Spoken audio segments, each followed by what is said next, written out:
It is Saturday, May 30th. Wat Konuradu Zurwego, Joe Delaron Ujets. Welcome to our COVID-19 Task Force Daily Update. On a beautiful Saturday afternoon, we have a couple of guests for you as we get closer to the reopening of Kahnawake businesses on Monday.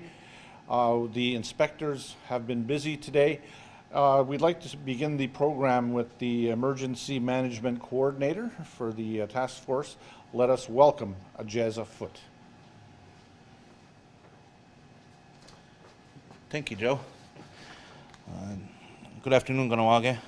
I just have a few updates today regarding inspections for businesses. The inspectors completed 12 inspections today, and they're in the process of completing the last one. With that, to ensure that everybody's in compliance for the reopening on June 1st. It's paramount that you have your business go through the inspection process to ensure a safe work environment.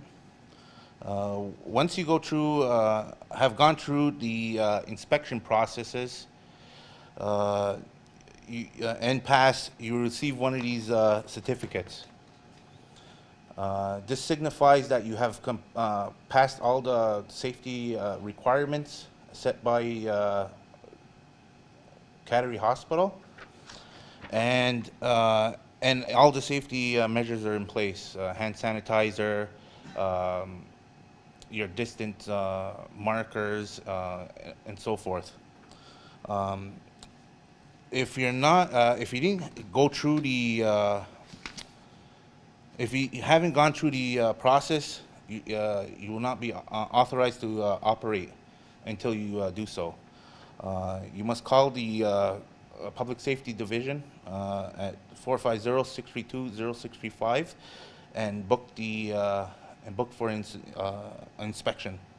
And one of the inspectors will gladly go inspect your business.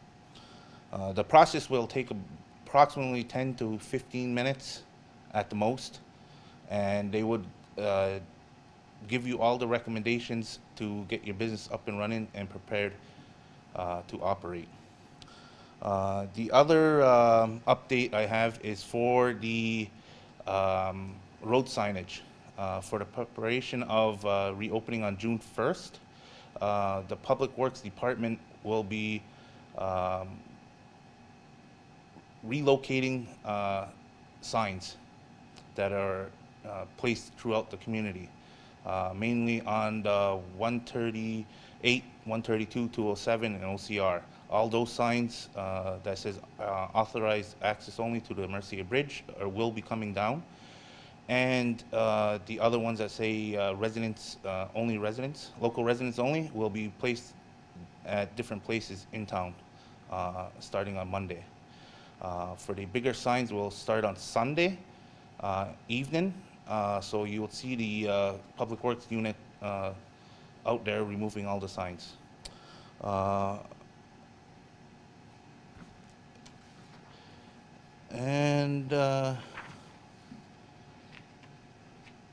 That will be it for my update, and thank you very much. Have a good day. If you don't mind. Yeah, thank you very much. Thanks, Atiesa. And just a note with these inspection certificates of inspection, not only is it for the businesses, but it lets the clients of the business know that they have been inspected and they have been certified. So that's, I think, an important, that's important to note. So you should be looking for one of these if you are a client as well. It means that the business is completely up to date on all of the things that they have to do to keep themselves and the clients safe. All right, let's bring in Arnold Lazare from the COVID-19 Task Force. As we get close to the date of the reopening, there is still plenty to talk about. There was a notice issued today, so he will talk about that and a couple of other things here on today's update.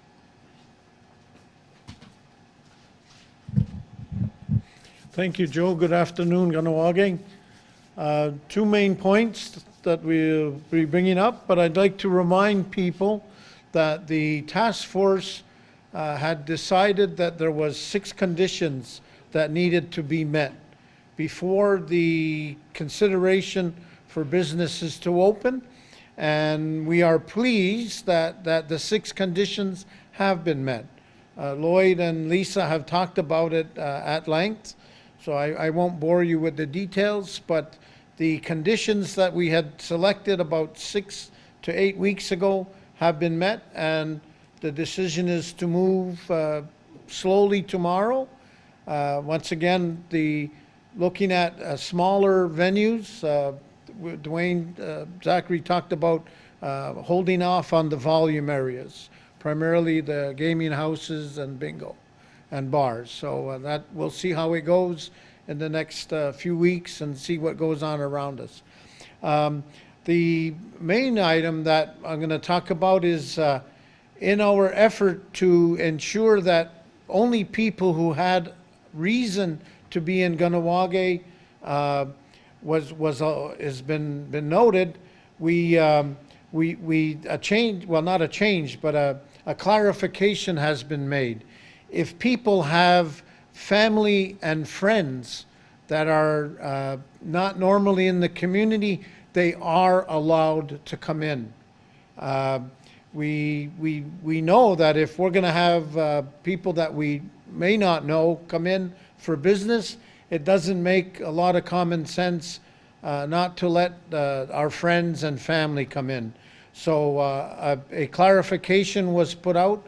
What that means is that if you have family or friends that normally wouldn't be here, they are allowed to come and visit.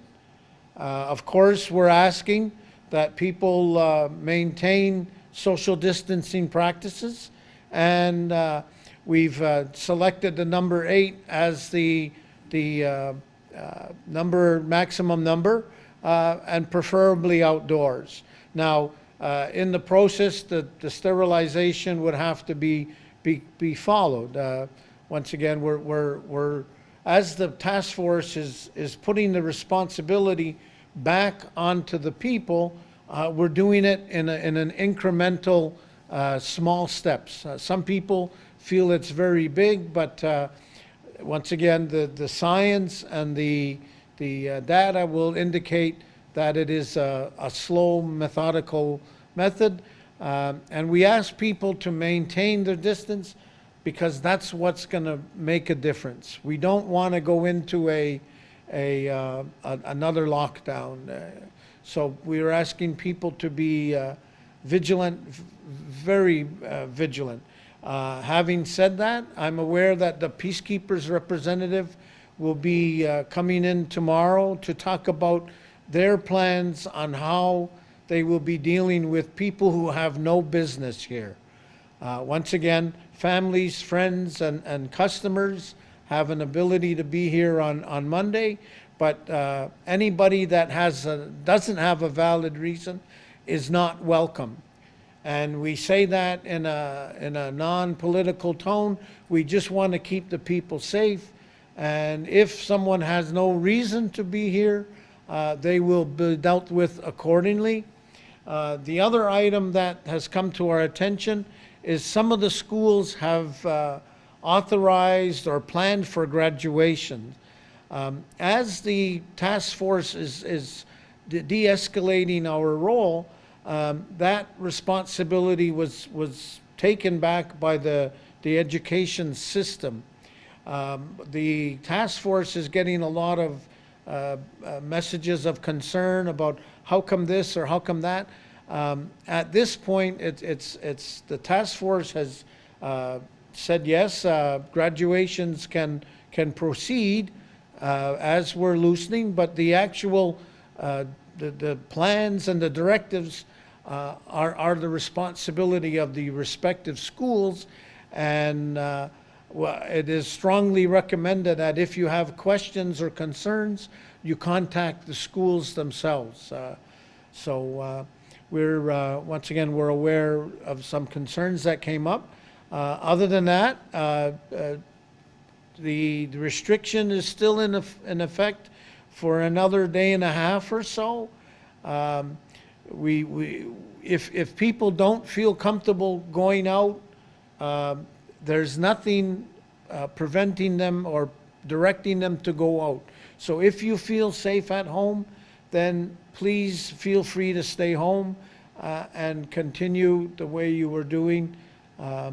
The task force number is 450-632-0635, and the phone is staffed from 8:30 till 4. There is an answering machine, and if anybody has concerns or questions, they're always welcome to call in, and somebody will reply in a timely manner. Having said that, have a good evening, Kahnawake. Have a good Sunday, and please stay safe. Nyawa. All right, thank you very much, Arnold. Arnold Lazare of the COVID-19 Task Force. We say it all the time. I haven't said it for a while, but wash your hands as many times as you can, because there's all of these measures that get taken. We keep hearing the same two are the main ones. Have enough distance between people and wash your hands. Those are the best defenses against COVID-19. So, act accordingly. Once again, getting back to the inspections, if you are one of those businesses, and 12 of them today were inspected, there's still 24 hours left. And if you would like your business to be inspected, just give them a call, 450-632-0635, or COVID-19 inspections at mck.ca. They will get there, and you will get that certificate if your business actually meets the criteria, and hopefully all will be well, and hopefully everybody acts the way they're supposed to, and that things will go smoothly. Let's all be safe. So with that, thank you for joining us this afternoon, and I'd just like to remind you to stay clean, stay apart, and if you're not feeling well, stay home. That's the best way to do it. All right, so take care, and we shall see you tomorrow. On behalf of everybody here, Nyawa Dano, Onigiwahi.